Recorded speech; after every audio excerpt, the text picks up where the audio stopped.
نہیں یہ وہ خرگوش کو ڈھونڈنے والے کتے وہ. تو میں نے دیکھا اس کا چھوٹا سا بچہ، اس کے ہاتھ میں چھڑی، اور وہ کتے کو مارے جا رہا ہے، اور وہ کتا اس کے آگے یوں سر جھکا کے ٹاؤں ٹاؤں کر رہا ہے، اٹھتا بھی نہیں ہے، مار کھاتا جا رہا ہے. بھاگ، اتنا سا بچہ، اس کو یوں ایک دانت مار دے تو اس بچے کا حشر نشر ہو جائے. لیکن اسے پتہ ہے یہ میرے مالک کا بیٹا ہے جو مجھے روٹی کھلاتا ہے.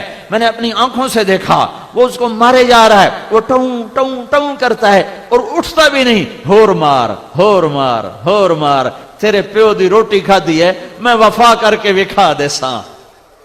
تمہارے نبی نے احد میں دانت توڑائے، تم نے کہا شراباں پیو نبی بشکے سی، بجائے اس کے کہ تم جھکتے اس کی اولاد کے سر نیزوں پہ چڑھ گئے. تم نے کہا بچیاں نو سود نہ کھواویے، حرام نہ کھواویے، رشوت دا پیسہ نہ کھواویے، تے بچیاں نو پالیے کتھوں. یہ الٹی چال کیوں چل گیا زمانہ؟ محسن کے آگے تو لوگ سر جھکاتے ہیں، محسن کے آگے تو لوگ سر نہیں اٹھا سکتے. فقیر عبد المجید صاحب رحمت اللہ علیہ ہمارے ساتھی تھے. ایک نامی گرامی وہاں کا اجرتی قاتل پکڑا گیا. تو فقیر صاحب بڑے آدمی تھے، وہاں کے تھانوں پنچایتوں میں جاتے تھے. تو وہ اس سے کہیں ملے، وہ کہنے لگا فقیر صاحب میرا توڑو تے احسان ہے، میری جان چھڑاؤ. کہنے لگا بھائی تو قاتل، میں تیری کیا جان چھڑاؤں؟ کہ بات یہ ہے کہ ایک آدمی کے قتل کرنے کے مجھے پیسے ملے تھے، تو جب وہ گزرے ہیں تو آپ بھی ساتھ تھے.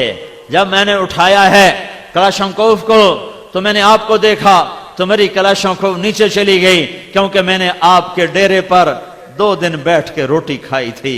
تو میں نے کہا میں نے اس بندے کا نمک کھایا ہے، میرا وار اس پہ نہیں چلے گا. یہ تو ایک پتھر دل انسان، ایک ظالم وحشی جو پیسے لے کر کسی کی زندگی کے چراغ بجھا دے، اس کے اندر اتنی غیرت آ گئی. ایک کتا جس کو تم کہتے ہو پلیت کتا، جس کو گالی دینی ہو اس کو کہتے ہو کتا انسان، کبھی اس کی وفا دیکھی ہے؟ گھر کے پالتو کتے کو روٹی کھاتے بلاؤ تو روٹی چھوڑ کے تمہارے سامنے آ کے کھڑا ہو جائے گا، آقا حکم کرو، باقی روٹی پیچھے کھا لے ساں. تم تاش کھیلتے نماز پڑھنے نہیں جاتے ہو. تو وفا کا صلہ وفا ہے یا جفا ہے؟ وفا کا صلہ وفا ہے یا جفا ہے؟ میرے نبی نے جو آنسو بہائے، میرے نبی نے جو اولاد ذبح کرائی، میرے نبی نے جو پیٹ پہ پتھر باندھے. ایک رات کی کہانی نہ سناؤں، میرا نبی کروٹیں بدلتا ہے، کبھی ادھر کبھی ادھر، کبھی ادھر کبھی ادھر.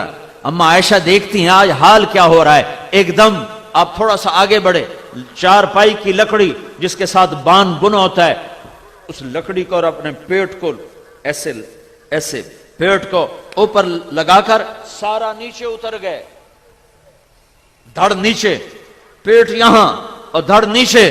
اما عائشہ گھبرا کے بیٹھ گئیں، یا رسول اللہ کیا ہوا کیا ہوا؟ آپ اٹھ کے بیٹھ گئے. کہا عائشہ بھوک بڑی لگی ہے. آئے ہائے، جس کے لیے جنت کے دسترخوان اترنے کو تیار ہوں. عائشہ بھوک لگی. کیسی بھوک لگی؟ جس نے 4 پائی کے نیچے تک پہنچا دیا. تو اما عائشہ رونے لگیں، یا رسول اللہ آپ تو 2 جہان کے سردار، آپ اللہ سے مانگتے کیوں نہیں؟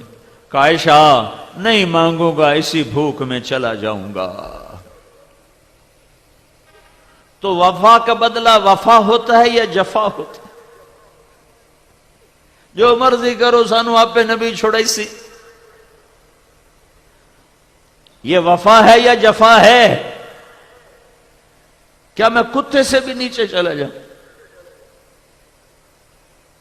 پالتو کتا میری پکار پر روٹی چھوڑ کے آ جائے، میرے گھر کا بچہ اسے مارتا ہے، وہ ٹونگ کرتا ہے، کاٹتا نہیں.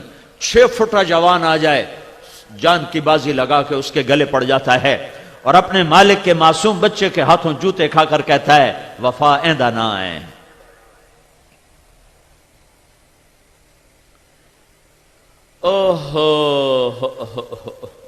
ایک چھوٹی سی کتیا ہمارے گھر میں آ گئی. میں بھی نہیں ہوتا، میرا بھائی بھی نہیں ہوتا، ہم تو مسافروں کی طرح ہیں، اب تو کوئی بھی نہیں ہوتا. والد بھی فوت ہو گئے، والدہ بھی فوت ہو گئی، تو میری ماں نے نوکر سے کہا اس کو روٹی ڈال دے۔ وہ ایسی عادی ہوئی کہ ہمارے گھر کی وہ پکی ہو گئی۔ پھر میری ماں بھی فوت ہو گئی، اس کو روٹی ڈالنے والا کوئی نہ رہا، اس نے ہمارا گھر نہ چھوڑا، وہیں بھوکی پڑ پڑ کے مر گئی۔ تم عارف والے کہتے ہو اللہ آپ پہ بشکس سانو نبی چھوڑے سے تو نبی تمہیں کتا پیش کرے گا، ایندے تمہیں ود گئے ہو، بھوکی مر گئی، ہمارا گھر نہیں چھوڑا، ہم تو ویسے نہیں ہوتے تھے۔ ماں کا بھی جنازہ اٹھ گیا، نوکرانوں کے ہی پرواہ، لیکن وہ میرے گھر کے دروازے پہ مر گئی، اعلان کر گئی کہ وفا اس کا نام ہے، اس کو کہتے ہیں عشق و محبت۔ تم اپنے نبی کے آنسو تو گنو، اس کے زخم تو دیکھو، طائف کا خون تمہیں بھول گیا ہے جب 3 میل پتھر پڑ رہے تھے، کاش طائف کے پہاڑوں کی زباں ہوتی اور میں تمہیں لے کے چلتا اور ان سے پوچھتا بتاؤ یہاں کیا گزری میرے نبی پر۔